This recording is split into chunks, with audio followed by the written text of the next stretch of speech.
Go.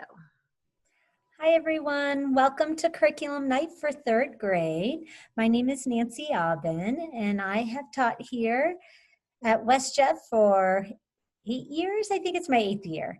And I am so excited to be here again in person and remote. It's going to be an exciting year.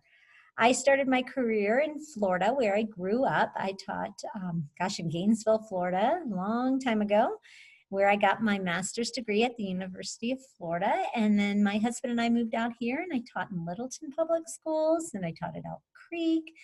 And then I took some time off with my children and then came back to Leawood. I went to taught at Leawood for a while and then came here, and this is where I'm staying. I've taught for 23 years and love my job, and I'm excited I get to do it still. I have 2 children. My daughter is a freshman this year. Her name is Aaliyah at Conifer High School. And then my son Avery is a senior, which is a little difficult for me because I'm going to miss him when he goes. And my husband's there too. And we love to ski. We love to hike and big readers and just enjoy living here in the mountains. I love this community. I'm so glad I'm a part of it. And I'm so glad I get to teach your children. I'm really enjoying them. My name is Lori Harrison, and I grew up in Durango, so I'm a mountain girl through and through. I grew up and went to UNC, University of Northern Colorado in Greeley, and got my speech communications degree as well as my teaching certificate and degree. Headed to Seattle, where I spent 10 years with my husband and taught third grade. And then I came back and took 10 years off from what I call my mommy sabbatical. And then I've taught back here at West Jeff Elementary for about 9 years now. I started as 4th grade, and I went to 1st grade for a couple of years, and now I'm back to 3rd grade, enjoying it very much with my teammate Nancy. I have also a freshman. My son Ben is a freshman at Conifer High School, and I also have a senior. And they are both doing great at Conifer High, but they normally would have so many more activities to keep me busy, marching band and theater and various other things. So it's a little dull around my house. So we are big puzzlers and play some games and do those kind of things that we've sort of been forced inside for. And I'm really happy to be at West Jeff Elementary. My kids went here, and I love everything about 3rd grade. I certainly do. All right, so Nancy's going to show her screen, and she's going to pull up our little PowerPoint we have for you. And I'll start it from the beginning. So I apologize. We were on. We'll go back. Let's see if I can go. There we go. All right, so what you're seeing here is our bulletin boards inside our school. Normally you'd be walking through our hallways and getting a chance to see what we've put up. Unfortunately, the kids are getting to see it instead of you. But we have here Mrs. Aubin's class. We took pictures of them on the first day, and we asked them to make a ship's wheel of some things that they wanted to share with us about them. And they came up with those. And she also has our remote friends there that took pictures and sent them to us.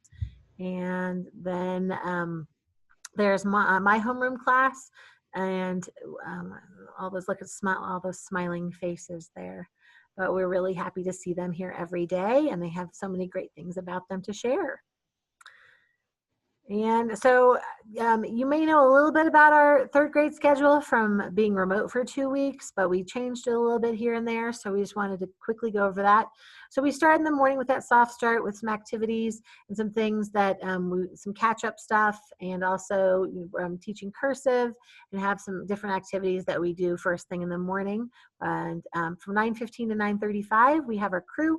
Crew goes along with our EL ideas and our EL curriculum. But it's a time for us to spend some time making our community really cohesive and learning about each other. 9:35 to 9:45, got some hand washing. You'll notice the hand washing is a major theme throughout our day. We're trying to keep our kiddos safe as possible. Then we have an hour of what we call EL module, and that's our main lesson for our reading and writing that day.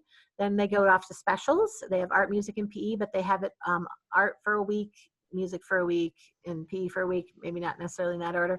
And so they, if you're a remote person, you'll have their that particular amp for the whole week. They're special for that for the whole week.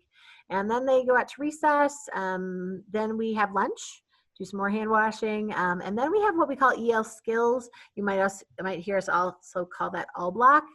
We use that time for a variety of things. Sometimes it is a little bit of extra math or science or social studies, but it's also really a time for us to be able to really solidify some of those reading and writing skills that we did not have time for in the morning, and it's a little small group and individualized sort of time. Then we have a snack and a brain break. Try to get outside if at all possible to get some fresh air. And then at 2:15 to 3:15 we have our math.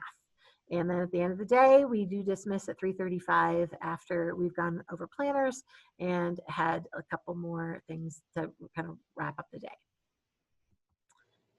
So EL is the curriculum that we use for language arts, and it's standards-based literacy program, and it really gets the kids involved with some real-world content. It builds equitable and inclusive learning opportunities for all students. We have some differentiation that we use throughout it, and a lot of the texts have to do with things that are really important to society, and through we also have a lot of worldly sort of things. So the kids right now are learning about learning challenges around the world, near and far. And we talk about different places around the world and how we can appreciate what we have here. We do also, so that's for about an hour that we do that in the morning. And then we again continue some of that later in the day. We have usually four units that we have for what we call modules that we have throughout the year. Because of sort of our different scheduling this year, we are focusing really in depth on three of them. Again, our first one was overcoming learning challenges near and far. And our second one has to do with more nonfiction sort of things, building knowledge and teaching others about adaptations in the wide world of frogs. Wow, there's a frog tongue twister for you. And then we end the year with water around the world, and that is a really great module because the kids get very excited about how what they do can actually affect the whole world. So they really enjoy that. You'll again hear us talking about all block or EL skills. That is a time again for us to do some independent reading. They may be working on something in EPIC. They may be doing some Amplify reading during that time. We're also getting an opportunity to work on some advanced and complex text. We get some writing practice and some think book time. We're also looking at vocabulary and word studies. And we also take that time to do what we call Orton Gillingham, or you might hear us refer to it as OG. And that is some very fundamental reading skills that we're teaching during that time. So you might hear that time being used in a variety of ways. And we at some point definitely are doing some small groups, and have your remote learner might need to tune in during that time for a specific group time. All right. Thank you, Nancy. So crew time is really focused on what we call the habits of character. Habits of character really go along with our EL curriculum. And I won't read them there for you, but you'll hear the kids using these words quite a bit. You know, today I showed a lot of perseverance. I had integrity during math today. We read something about a certain thing going on in a different part of the world, and I really was feeling empathy for that area and what was going on. So you might hear them use those habits of character, really encourage them to be using those and throughout the day. And it goes along very nicely with our positive behavior system, which has to do with pause, which Nancy will talk a little bit about later. But you might hear those words a lot that we are encouraging. Okay, so for math, we use the Math Expressions curriculum, which is Common Core.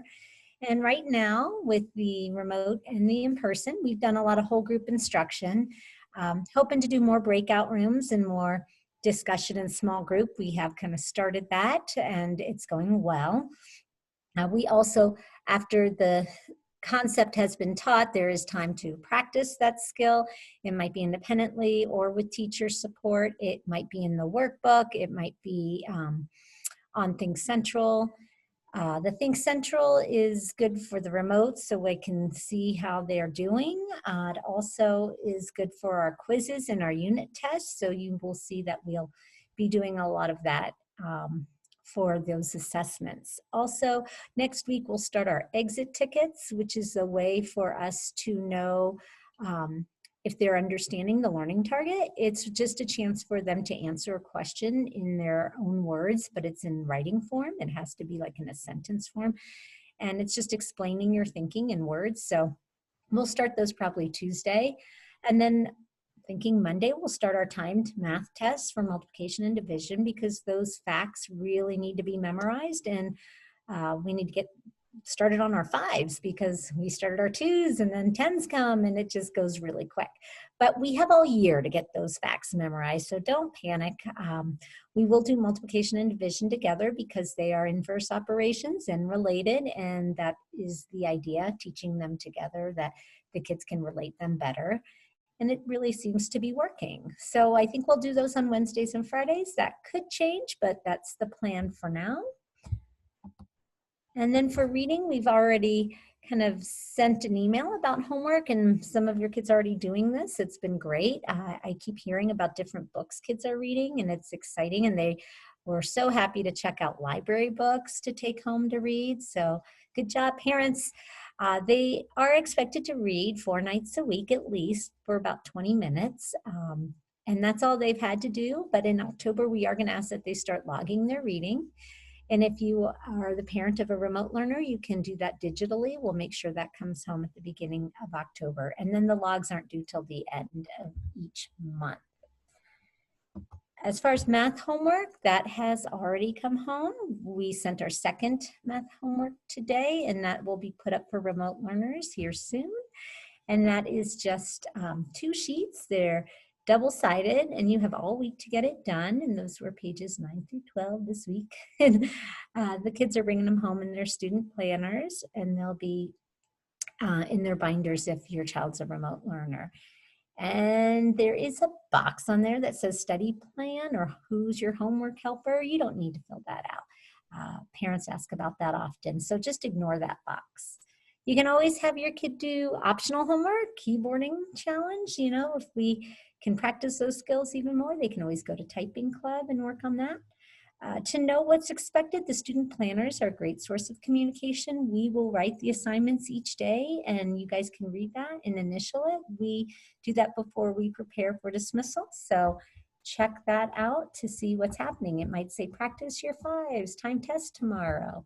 And then they'll know that what they're studying, because every kid will move at a different rate. Someone might be on their 2s and someone might be on their 10s. And so you'll see that in their planner, what they're working on. So Lori referred to those habits of character that go with our positive behavior system. You'll see an overlap for sure.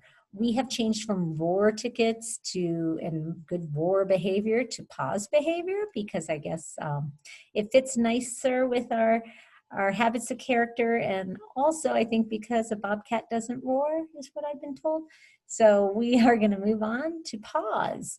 And the P is for perseverance, and boy, have we needed that. We appreciate everything you all have been doing for us with the new learning challenges we've had with technology and just how things have changed. So thank you, parents, for your perseverance and encouraging your child to persevere. And all the testing this week, amazing. The kids really stepped up. The A in pause is for act responsibly. They've been very responsible, and of course they're 3rd graders, so we'll always work on it, but what a great group of kids we have.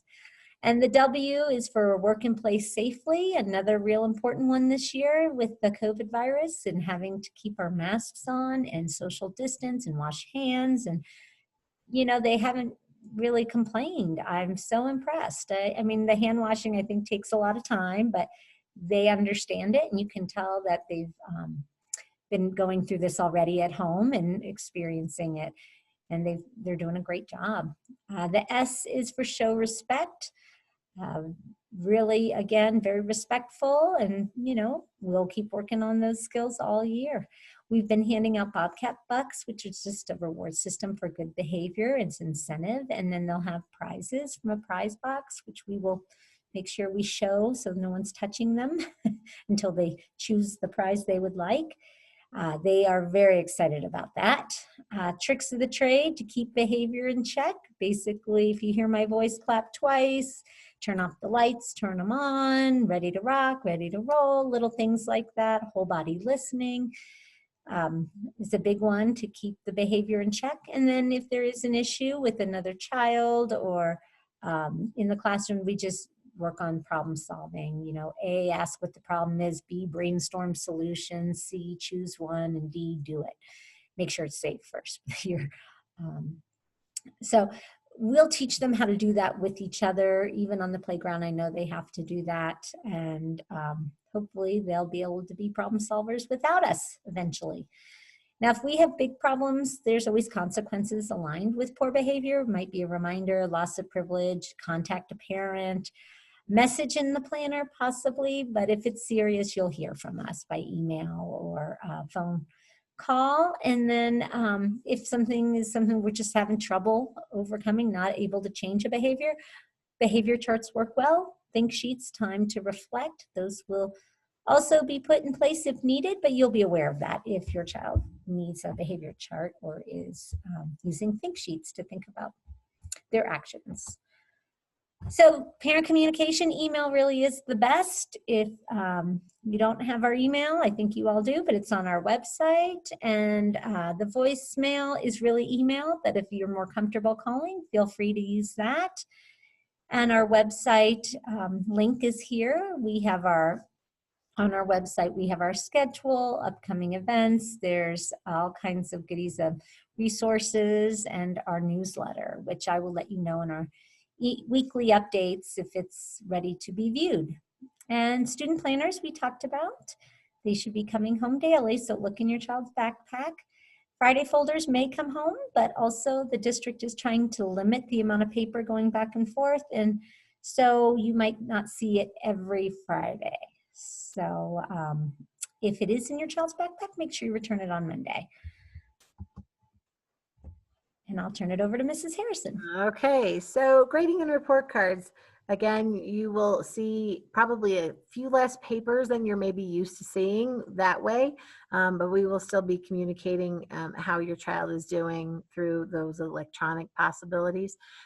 So our grading scale is pretty easy. It's 1 through 4. 1 showing no effort and well below standard. Most likely we will have definitely worked on some things and done some proactive things so that we don't have any ones. 2, some efforts working towards standard. 2 is not necessarily a negative thing. It just means that they haven't quite gotten there yet, but they're working on it really hard. 3 meets 3rd grade standards, so the expectations a 3rd grader would have at this time.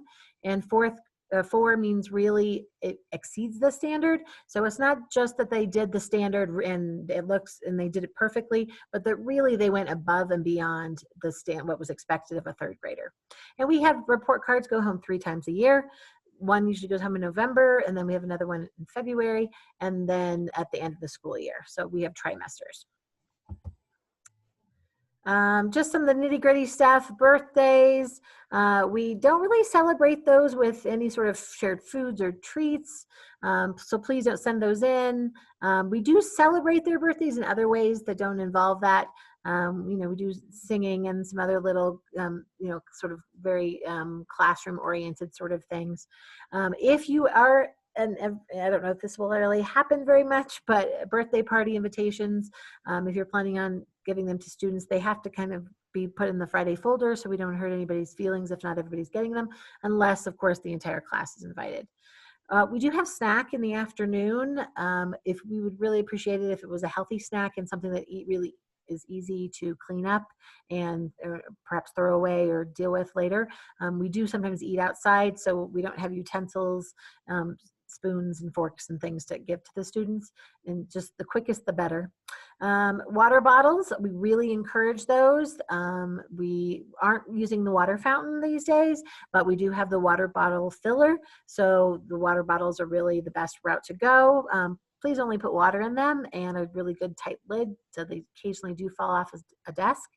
And we really want the kids to take them home every night so they can be disinfected and washed. We do spray the desks at the end of the day with the disinfectant. We really don't want any of that getting on any of their supplies or their water bottles. So we encourage them to bring them home every day with fresh water. All right, so unfortunately this year we cannot have volunteers. We can't have parent volunteers in the classroom or even help us outside of the classroom. So we will let you know if that changes. I've had so many of you come and ask what you can do. So thank you so much for that. It's so hard to say you can't do anything to help us, but you are doing so much to help us. Helping your child with the technology, making sure your child's here at school, if you're in person, your support means everything to us. So we appreciate you, and we know it hasn't been easy. So thank you for everything you are doing for your child and for us. So volunteers, if they come back, we will let you know. If you want to go back, I'm not going to click on this link, but I guess I could click quickly, but this link was given to you at the beginning of the year. It's just the third grade helpful hints. It has the Jeffco tech support. It has our schedule, our websites. You might remember it, but I included it in case you forgot about it and would like to go back and see some of the things we included, even how to upload a picture on Google Classroom and day in the life of an elementary student, what it looks like for them since you can't come in the building if you're a parent of an in-person child. And then don't forget this Jeffco Family Tech Support remote parents. I know sometimes you can't get a hold of us and it's frustrating. So you can always go there too to help get some help. And then, of course, we don't have a chance to communicate, so questions we can't do right now, but we would love to hear your questions. So please email us your questions. I'm sure you have some, and we will get back to you. When you do email us, if you could email both of us, we would really prefer that so that we know what's going on, since we are a big cohort of third grade. Even though we split out for a lot of our day, we still share kids in ways. I teach math and Lori's been teaching the EL, and we definitely need to be aware of what's going on. So we appreciate that, and we really appreciate you listening and coming. Well, I guess you didn't have to come, but watching our presentation, and hopefully we'll get to see each other soon. And thank you for sharing your children with us. All right, we really love you. Thank you. Thank you.